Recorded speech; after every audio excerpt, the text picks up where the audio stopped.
Bom, como o Bruno leu, o texto que nós vamos estudar hoje é o Cuidado de Si, que é o capítulo 148 do Caminho, Verdade e Vida. Esse livro foi psicografado pelo médium e educador espírita Chico Xavier, foi pelo espírito de Emmanuel, que foi o seu mentor espiritual em sua última encarnação. Bom, como esse texto é pequeno, e apesar de pequeno, ele tem uma série de reflexões que nós precisamos, né, se nós tomarmos o cuidado de refletir sobre os trechos que foram passados por Emmanuel, a gente vai ver que tem muitas coisas que nós podemos tirar desse texto. Quando a doutrina espírita fala do cuidado de si, normalmente a gente vê dois lados, né? O cuidado do nosso corpo físico e também do nosso espírito. Esse texto ele está mais voltado para o cuidado do nosso espírito. Apesar de sabermos que um, obviamente, acaba afetando o outro, já que estão super ligados. E na primeira frase que Emmanuel nos passa, ele diz: em toda parte há pelotões do exército dos pessimistas, de braços cruzados, ou seja, que não fazem nada, em desalentos, ou seja, desanimados. E se a gente parar para pensar nessa frase, vocês conhecem pessoas que são assim? Que são pessimistas, que reclamam de tudo, que nada tá bom, que tudo tá errado, o mundo não tem jeito, não tem mais salvação. E nós? Será que nós temos também algo de pessimista em nós? Quando eu li esse texto, eu parei para pensar, eu sou uma pessoa pessimista? E aí eu fui procurar a definição de pessimismo no dicionário. Na verdade, o pessimismo em si é o hábito de você sempre antecipar o fracasso, algo negativo. Então, é o hábito, a predisposição de sempre pensar de forma negativa. Aí eu pensei, não, eu não sou pessimista, então, eu não estou sempre pensando de forma negativa. Mas sim, nós temos nossos momentos, nossos altos e baixos da vida, que infelizmente a gente acaba sendo tomado por pensamentos negativos. Eu refleti e pensei, tem áreas da minha vida que eu sou super positiva, e áreas da minha vida que eu já, infelizmente, não consigo ser da mesma forma. Então, se cada um de nós pararmos para refletir, nós temos em alguma área uma possibilidade de melhorar, de transformar esse pensamento que nós temos. Uma outra coisa importante é o seguinte: o efeito que o pessimismo ou o pensamento negativo em si traz para a gente. Como que vocês se sentem quando pensam que alguma coisa não vai dar certo? Como que vocês se sentem? Desanimados? Tristes? E o que vocês fazem? Como é a ação? O que vocês sentem vontade de tentar se você já sabe que aquilo que você vai tentar não vai dar certo? Na verdade, a gente acaba tendo... Se a gente já entra em algo pensando que aquilo não vai dar certo, a gente já se sente desanimado e a gente nem tem vontade de começar, nem de tentar. E se a gente tenta, a gente não vai dar o nosso melhor. Né? Então, existe aí um lado que nós precisamos nos preocupar justamente com o nosso pensamento, que a gente vai acabar se sentindo, como a gente vai se sentindo e como que a gente vai agir em relação a isso. Eu não vou ler por conta do nosso tempo, mas tem uns trechos do texto Comportamento Pessimista, do livro Fonte de Luz, psicografado por Divaldo e pelo espírito Joana de Ângeles, que ele fala muito a respeito disso, do comportamento pessimista e como ele afeta não só o nosso ânimo, mas também o nosso corpo físico. Tá? Então, se vocês tiverem interesse em depois ler esse texto, eu recomendo. Agora, nós sabemos que existe aí um lado que nos prejudica quando nós pensamos de forma negativa e sabemos que o pessimismo, o pensamento negativo não resolve em nada, não ajuda, muito pelo contrário. Na verdade, nós podemos até acabar contaminando outras pessoas que estão ao nosso redor com esse pensamento. Então, como que nós podemos trabalhar para transformar esse pensamento negativo? Né? Existe um exercício que acho que dá para a gente fazer rapidinho, que eu gostaria que vocês fizessem o seguinte. Olhando aqui para essa sala, eu queria que vocês percebessem tudo que vocês veem em forma circular ou oval. Vou dar 15 segundos para vocês darem uma olhada. Podem olhar ao redor, a gente não tem muito objeto aqui na frente, então se vocês quiserem olhar ao redor, tudo que tem forma circular ou oval. Agora, acharam muitas coisas? Não? Circular, sim. Oval? É circular ou oval, os dois. Agora eu gostaria que vocês fizessem a mesma coisa, só que procurando por... Vocês viram muitas coisas retangulares ou quadradas enquanto vocês... Não. Vocês estavam procurando por coisas circulares e redondas, certo? Vocês chegaram a ver se tem muitas coisas retangulares ou quadradas aqui? Você observou os dois ao mesmo tempo? Uau, então vamos observar novamente. Mais 15 segundinhos para vocês verem se vocês observam ainda mais coisas retangulares e quadradas agora. Retangulares e quadrados. 15 segundos. Aqueles que não observaram nada, viram muita coisa retangular ou quadrada? Aqueles que já tinham observado, observaram mais? Na verdade, esse exercício é um exercício simples para a gente pensar no seguinte. Então, como que nós vamos encontrar algo positivo? Se a gente está com um pensamento negativo, como que a gente vai encontrar algo positivo? A gente pode nos perguntarmos no que nós estamos focando, né? O exercício, na verdade, é uma experiência para vocês verem que quando vocês estavam procurando as formas circulares ou ovais, algumas pessoas notaram os retângulos, os quadrados. Mas, normalmente, quando a gente está focando em algo, a gente acaba não enxergando o resto. Né? A gente não observa as outras coisas. E, provavelmente, aqueles que notaram algum retângulo quadrado, acabou encontrando mais quando focou apenas naquilo. Então, a ideia aqui é, se a gente tem um pensamento negativo, a gente pode procurar mudar esse pensamento negativo para um pensamento positivo. Aí você vai falar assim, poxa, mas como que eu vou mudar um pensamento negativo se não tem, essa situação não tem uma outra saída, não tem uma outra forma, não tem nada de bom aqui. Mas será que você está procurando realmente algo positivo? Porque de tudo nós podemos tirar alguma coisa boa. Alguma coisa que a gente pode aprender, de repente, com uma situação difícil, alguma coisa que a gente pode entender melhor. Então, tudo vai depender do nosso foco. Aqui eu acabei pulando um slide, só vou voltar, que é um texto interessante de um outro livro do Divaldo de Franco e Joana de Ângeles, que é a Mudança de Hábitos Mentais. Esse livro é chamado Orientação Terapêutica à Luz da Psicologia Espírita. Nós temos, inclusive, aqui na biblioteca, se vocês quiserem depois reservarem para dar uma olhada. E eu tirei um trecho desse texto que fala o seguinte: pensar bem ou mal é uma questão de hábito. Toda vez que ocorrer um pensamento servil, doentio, perverso, malicioso, injusto, de imediato substituí-lo por um digno, saudável, amoroso, confiante, justo, sustentando-o com a onda... Desculpa, aqui fiz um mistake. Com a onda de irradiação dos desejos de que assim seja realizado. Então, nós podemos mudar o nosso pensamento. A gente pode pensar algo bom ou algo ruim. Basta que a gente queira. Se a gente tem o hábito de repente, pensar de forma negativa, é um hábito que a gente pode mudar como qualquer outro hábito. E o Divaldo, inclusive em palestras do Divaldo, ele comenta a respeito desse texto, né? que basta que a gente substitua por uma coisa boa.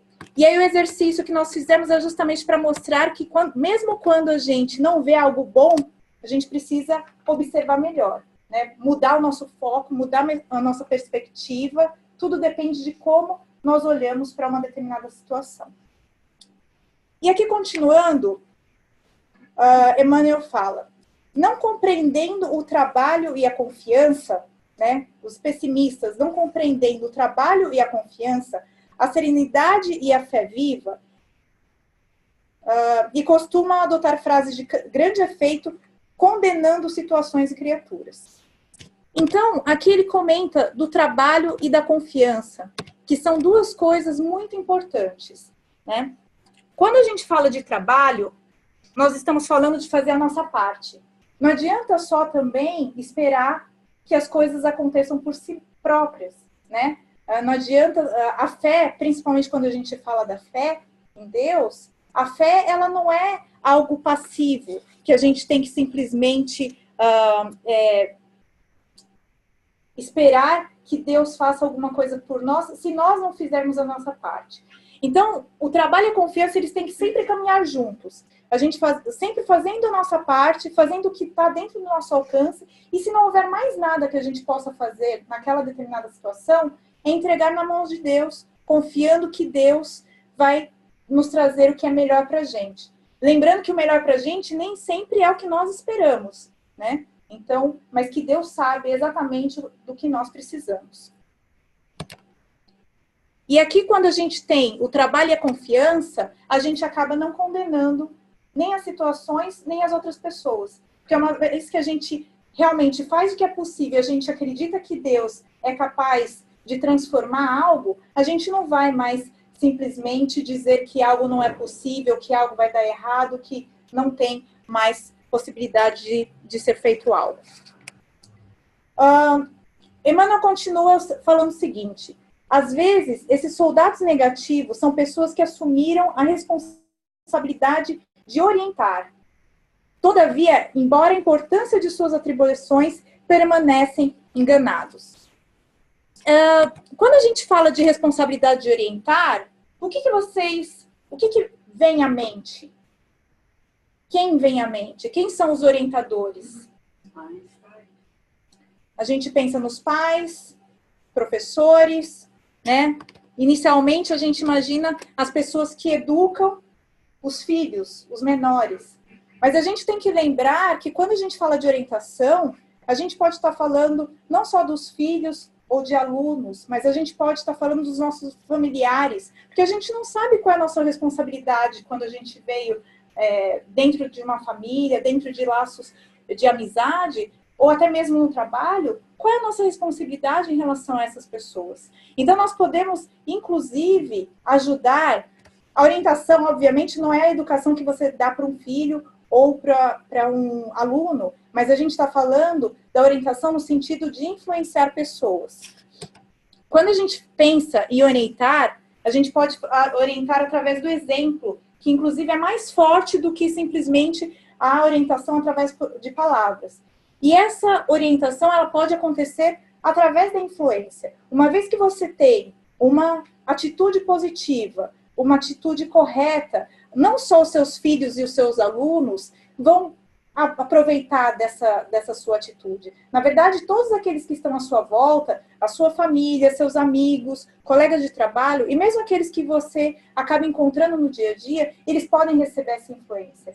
Às vezes a gente acaba não subestimando o poder que a gente tem de influenciar pessoas. E nós estamos influenciando pessoas a todo tempo, a todo minuto. Então, a gente tem que tomar cuidado com qual tipo de influência que nós estamos passando para essas pessoas.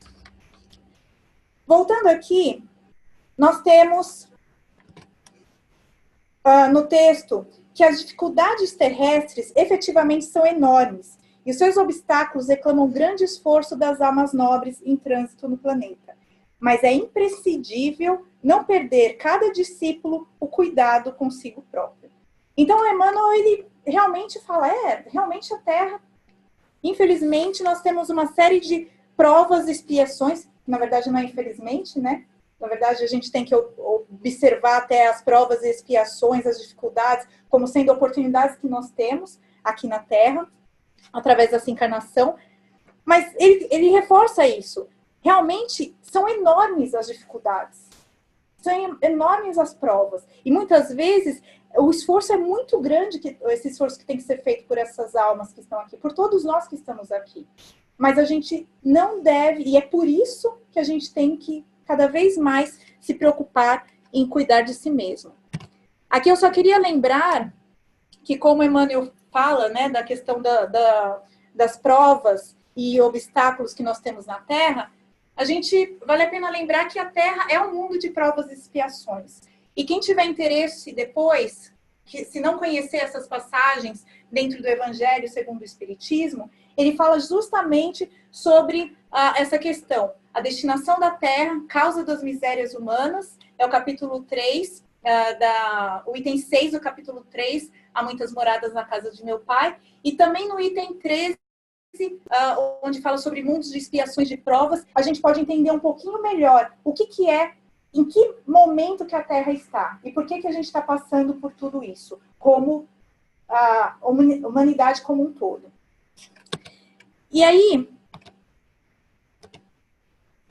voltando ao cuidado de si, já que é imprescindível, como o Emmanuel comentou, que a gente tenha esse cuidado, ele coloca aqui 3 pontos importantes que eu resolvi salientar aqui na apresentação. Então, ele fala, é indispensável vigiar o campo interno, valorizar as disciplinas e aceitá-las, bem como examinar as necessidades do coração. Então, quando Emmanuel fala do cuidado de si nesse texto, ele coloca esses 3 pontos como sendo essenciais para que a gente consiga ter sucesso dentro da nossa encarnação atual. E aí, falando a respeito de cada um desses tópicos, nós temos o primeiro, que é vigiar o campo interno. Quando a gente fala de vigiar o campo interno, o que vem à mente de vocês? Reforma íntima. Pensamentos, sentimentos, exatamente. Então, a reforma íntima é algo bem complexo, né? Que abrange não só os pensamentos, mas também as nossas ações, né? Mas é importante que a gente lembre que tudo começa através do pensamento. Tudo começa através do pensamento. Esse outro trecho do mesmo texto da Joana de Ângeles, Mudança de Hábitos Mentais, ele fala a respeito disso. Desde que todas as expressões do evoluir dependem do pensamento, ou seja, qualquer coisa que nós façamos vai sempre ter o pensamento como sendo algo anterior. Porque dele provém, é fácil pensar de forma variável, substituindo aquele que seja incorreto por outro que pareça favorável. Então, novamente, Joana de Ângeles nos mostrando, tentando mudar o pensamento negativo para o pensamento positivo. E aqui, ela ainda continua um pouco mais adiante. Quando a gente começa a mudança desse hábito, quando a gente tem o hábito de pensar de forma negativa em alguns pontos da nossa vida, quando a gente começa a fazer esse trabalho de substituir por pensamentos positivos, no começo pode ser árduo esse trabalho, né? E aqui a Joana de Ângeles ela comenta, a acomodação, o fato de a gente estar há muito tempo com um determinado hábito, levará o indivíduo a repetir-se, acabar repetir-se no sentido de voltar a fazer o que fazia antes, né? Incorrer nos pensamentos negativos e a não acreditar no êxito da experiência em formação.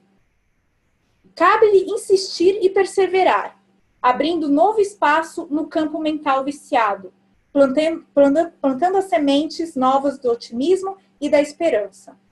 O novo hábito se irá implantar lentamente no subconsciente, até tornar-se parte integrante do comportamento.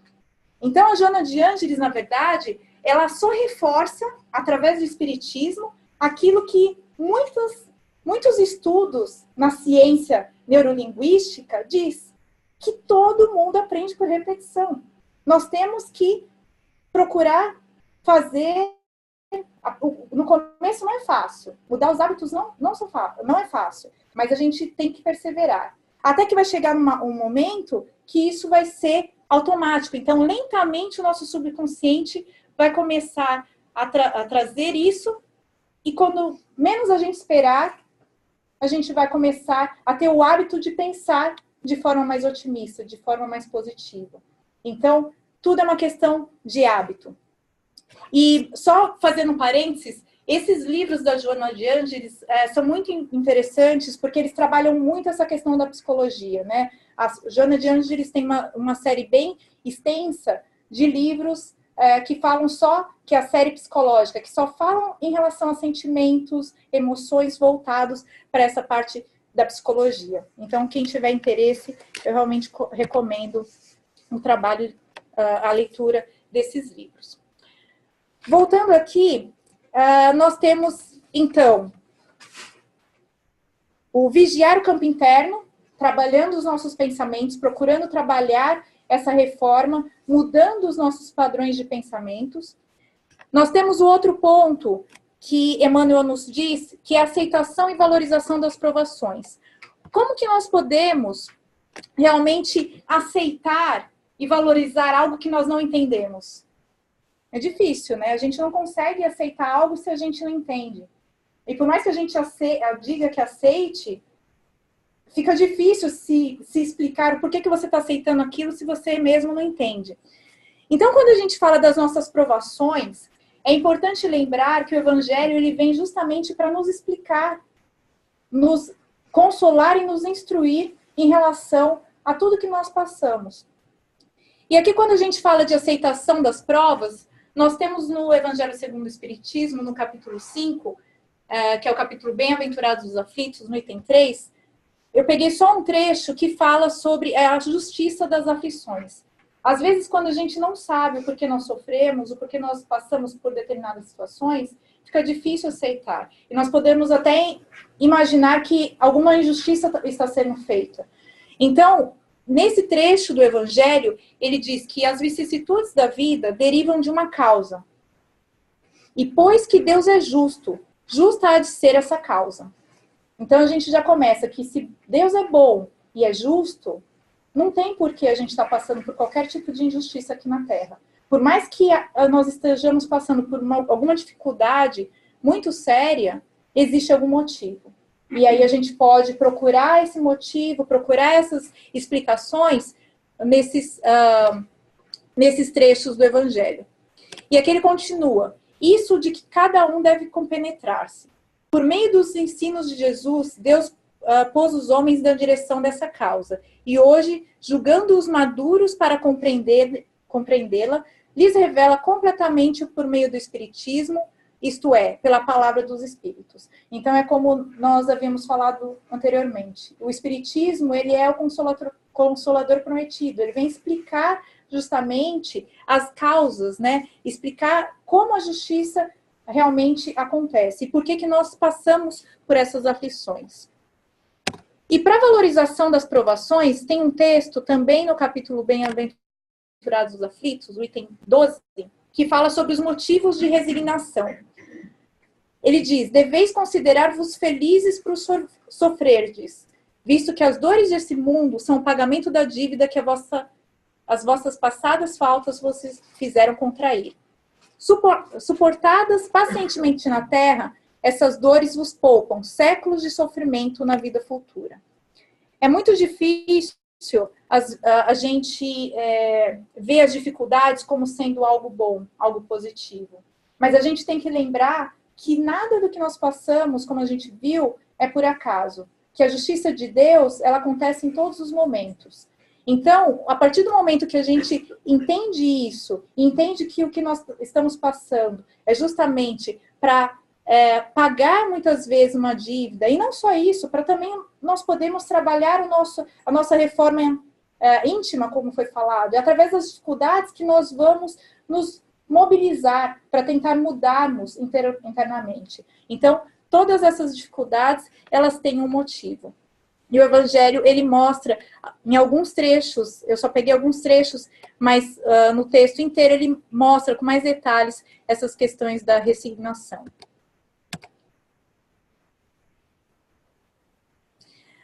Eu não vou ler todo esse texto, mas basicamente ele comenta o seguinte, que entra no que nós falamos anteriormente. Se você entende e aceita as suas provas, as suas provações, você acaba tendo um sentimento mais leve, porque você tem a certeza de que essa vida, né, uma vez entendendo que essa não é a nossa única vida, o Espiritismo traz para a gente a reencarnação como sendo algo que pode explicar muitas coisas que a gente não consegue explicar nessa encarnação. Então, se nós entendemos que essa não é a nossa única vida, que lá na frente a gente vai conseguir ter um retorno positivo de tudo que nos acontece, a gente acaba tendo uma vida mais leve, né? Passando aqui por uma forma, como ele coloca, as dores que o fazem tira tira ele uma calma e uma resignação tão úteis à saúde do corpo quanto a da alma. O terceiro item, então nós falamos sobre o vigiar o campo interno, sobre a questão dos pensamentos, temos a questão da valorização e aceitação das provas, e por último nós temos examinar as necessidades do coração. E como que nós podemos examinar as necessidades do coração? Nós devemos olhar para dentro de nós e verificar o que nós podemos melhorar. O que nós podemos melhorar dentro de nós na nossa reforma íntima. Cada um de nós vai encontrar algum tipo de característica, um hábito, ou de repente alguma imperfeição que nós podemos nos melhorar. E como nós podemos nos melhorar? Muitas vezes a gente já sabe que nós temos uma determinada inclinação e nós precisamos trabalhar esse aspecto. Então, nós podemos nos melhorar utilizando o Evangelho, que não só nos dá consolação para situações que nós vivemos, mas também para nos instruir a como melhorar. Assim como a gente comentou a respeito do pensamento negativo, ou a respeito de pessimismo, nós temos vários outros, orgulho, egoísmo, muitos outros vícios que nós podemos procurar através do Evangelho, não só no Evangelho, mas também em outros livros da doutrina, como nós podemos melhorar isso. Então, a doutrina, ela sempre vai nos passar essa consolação e essa instrução. Finalizando aqui a passagem de Emmanuel, ele diz: esse procedimento conduz, ou seja, uma vez que nós trabalhamos esses 3 pontos mencionados por ele, esse procedimento conduz o espírito a horizontes mais vastos, efetuando imensa amplitude de compreensão, dentro da qual abrigamos no íntimo santo respeito por todos os círculos evolutivos. Conforme a gente vai entendendo melhor tudo que nos acontece, e acontece também ao nosso redor, a gente começa a ampliar nossa visão e entender melhor todos os círculos evolutivos, e assim dilatando assim o patrimônio da esperança construtiva e do otimismo renovador. E aqui é interessante que ele fala da esperança construtiva e otimismo renovador. Se nós percebermos, a esperança por si só, ela espera, né? Quem tem esperança, espera. Mas aqui, Emmanuel fala de uma esperança construtiva. É uma esperança que não é inerte. Ela está construindo algo. Então, é esperar, fazendo a nossa parte, procurando mentalizar, trazer tudo aquilo que vai nos ajudar a criar. E o otimismo que o Emmanuel coloca aqui também é um otimismo renovador, né? E o renovar está ligado à mudança. Então, mesmo o otimismo renovador em relação às nossas mudanças que nós precisamos sempre trabalhar. Tanto a esperança construtiva e o otimismo renovador que Emmanuel menciona aqui, eles são ligados à ação, né? Então, é uma esperança, um otimismo que não está simplesmente esperando algo acontecer. Ele está realmente agindo para que aquilo aconteça. E por final, só finalizando aqui o último trecho, antes de recapitular, ele comenta o seguinte: circunscreve-se o aprendiz aos excessos teóricos, furtando-se às edificações do serviço. Circunscrever-se o aprendiz aos excessos teóricos, furtando-se às edificações do serviço, é descansar nas margens do trabalho. Ou seja, se de repente nós, como aprendizes, a gente simplesmente procura estudar, procura os livros e a doutrina, simplesmente para ter o conhecimento, a gente está, na verdade, não agindo, a gente não trabalha, a gente acaba ficando inerte. E Emmanuel continua dizendo, situando-se pouco a pouco no terreno ingrato da crítica sobre que não foi objeto de sua atenção e da sua experiência. Então, se a gente simplesmente se desenvolve no conhecimento, mas a gente não faz, não coloca aquilo em prática, a gente acaba não conseguindo nos desenvolver, não nos desenvolvemos de forma correta. Então, a gente precisa sempre lembrar que, mesmo adquirindo todo o conhecimento e estudando para que a gente possa, nesse cuidado de si, melhorarmos, aprendendo, a gente tem que também agir, colocar todo aquele conhecimento que nós temos em prática, trabalhando a reforma íntima, como foi mencionado. Então, o cuidado de si, relembrando, envolve vigiar o campo interno, principalmente os nossos pensamentos, os nossos sentimentos, e Joana de Ângeles nos passa alguns mecanismos para fazermos isso, lembrando que essa tarefa tem que ser insistente, valorizar as disciplinas e aceitá-las, como o próprio Evangelho nos mostra, né, nos consolando nos motivos pelos quais nós passamos por essas fases, e examinar a necessidade do coração, que é justamente verificar o que nós precisamos nos melhorar a cada dia. Ué, a bibliografia não apareceu?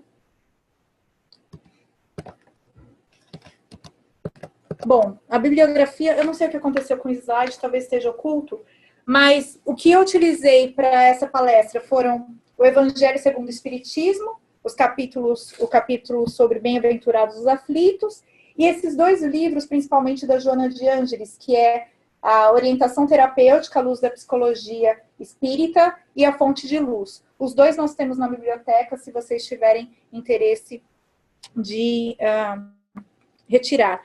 Além, obviamente, do livro que foi, da onde foi retirado a mensagem Cuidado de Si, que é o livro Caminho, Verdade e Vida, do Chico Xavier. Ok?